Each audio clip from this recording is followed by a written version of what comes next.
Big boss Telugu 8 సీజన్లో తొలివారం నామినేషన్ల ప్రక్రియ రకరకాల గొడవలు ఆరోపణల మధ్య ముగిసింది.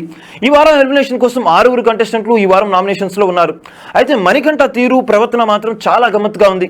అతని ఆట తీరుపై సానుభూతి చూపాలా లేకపోతే ట్రోల్ చేయాలా అనే మిక్స్డ్ ఫీలింగ్ లో నెటిజన్లు బిగ్ బాస్ ఆడియన్స్ అయితే ఉన్నారు. బిగ్ బాస్ తెలుగు 8 సీజన్లో తొలివారం నామినేషన్ల ప్రక్రియ రకరకాల గొడవలు ఆరోపణల మధ్య ముగిసింది. ఈ వారం ఎలిమినేషన్ కోసం 6 కంటెస్టెంట్లు ఈ వారం నామినేషన్స్ లో ఉన్నారు. అయితే మణికంఠ తీరు ప్రవర్తన మాత్రం చాలా గమ్మత్తుగా ఉంది. అతని ఆట తీరుపై సానుభూతి చూపాలా ట్రోల్ చేయాలనే మిక్స్డ్ ఫీలింగ్ లో నెటిజన్లు బిగ్ బాస్ ఆడియన్స్ అయితే ఉన్నారు. అయితే నామినేషన్ పూర్తయిన తర్వాత ఆయన బిగ్ ట్విస్ట్ ఇచ్చాడు. ఆ వివరాల్లోకి వెళ్తే ఫస్ట్ వీక్ లోనే నామినేషన్లు ఘాటుగా మొదలై అంతే స్థాయిలో పూర్తయ్యాయి. అందరూ మణికంఠ గేమ్ పైన టార్గెట్ చేశారు. అతని వ్యవహార శైలిపై అనేక మంది ఫిర్యాదు చేశారు. అయితే తన జీవితం గురించి ఆయన చెప్పుకునే విధానం, తన లైఫ్ లో విషాదాల గురించి పదే చెప్పుకోవడం కాంట్రవర్సీగా మారింది. మొదటి వారం నామినేషన్స్ లో రకరకాల వాగ్వాదం అనంతరం ఆ ప్రక్రియ అయితే ముగిసింది. తొలి వారంలో బేబక్క, విష్ణుప్రియ భీమినేని, మణికంఠ, పృథ్వీరాజ్, సోనియా ఆకుల, ఆర్జే శేఖర్ భాష ఇంటిలో ఉండడానికి అర్హత లేదనే కారణంతో నామినేట్ అయితే చేశారు. ఈ క్రమంలో ఈ వారం ఎలిమినేషన్ లో 6 కంటెస్టెంట్లు ఉన్నారు. ఇదిలా ఉండగా నామినేషన్ ప్రక్రియ అనంతరం మణికంఠ బోరున ఏడ్చాడు. తనలో తాను కుమిలిపోతూ కంటెంట్ ఇచ్చే ప్రయత్నం చేశారు. అయితే ఆయన ఓదార్చేందుకు ఇంటి సభ్యులంతా అతని వద్దకు వచ్చి ఓరుకుండే ప్రయత్నం అయితే చేశారు.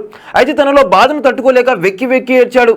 దాంతో ఆయన్ను కన్ఫ్యూషన్ రూమ్ లోకి పిలిచి చక్కదిద్దే పరిస్థితిని చేశాడు బిగ్ బాస్ తో మాట్లాడుతూ, నా లైఫ్ అంతా రోలర్ కోస్టర్ లా ఉంది. నేను ఇలానే ఉన్నా, నేను అబద్ధం ఆడను, నిజాలు చెప్పాను. బిగ్ బాస్ తర్వాత నాకు జీవితం ఉందా? నా భార్య నాకు కావాలి, నా అత్తమామ నుంచి గౌరవం కావాలి, నా తండ్రి నాకు కావాలి, నా కూతురు నాకు కావాలి, నా లుక్స్ మెయింటైన్ చేయాలని అనుకున్నాను, కానీ నా వల్ల కావడం లేదు అని అంటే మీరు అనుకున్నది సాధిస్తారు, ఇంత త్వరగా ధైర్యం కోల్పోవద్దన్నారు. ఇంటిలోని కంటెస్టెంట్లతో మాట్లాడుతూ తన విగ్ను తీసేశాడు మణికంఠ. దాంతో అందరూ షాక్ అయ్యారు. ఇప్పటి వరకు అతనిది సొంత జుట్టు కాదా, బిగ్ పెట్టుకుని మేనేజ్ చేశాడా అంటూ అందరూ ఆశ్చర్యపోయారు. ఆయనకు బిగ్ బాస్ ధైర్యం ఇవ్వడంతో నా నవ్వును నా ముఖంపై ఉంచుకుంటా, నా ఆటను నేను ఆడతానని అన్నారు. సో చూశారు కదా గాయస్ మణికంఠ యొక్క ప్రవర్తన గురించి. దీన్ని మీరు సెంటిమెంటల్ కోణంలో చూస్తారా లేకపోతే ఆయన్ని ట్రోల్ చేసే కోణంలో చూస్తారా? మీ యొక్క అభిప్రాయాన్ని అయితే మా కామెంట్ రూపంలో అయితే తెలియజేయండి. అప్పటి వరకు ఇలాంటి బిగ్ బాస్ అప్డేట్స్ ఎప్పటికప్పుడు మేము వస్తూనే ఉంటాం. అంతవరకు మీ ఇంటితో పాటు మా ఇంటిపై ఒక కన్నేసి మా వీడియోస్ని టకటాక్ షేర్ చేసి ఫటాఫట్ లైకులు కొట్టేసి పక్కన ఉన్న సబ్స్క్రైబ్ బటన్ని హిట్ చేసింది. అలానే బెల్ ఐకాన్ కూడా యాక్టివేట్ చేసుకోండి. That's it from today's Bigg Boss latest updates. మరొక ఎపిసోడ్లో మళ్ళీ కలుద్దాం. మీ #MD సైనింగ్ ఆఫ్.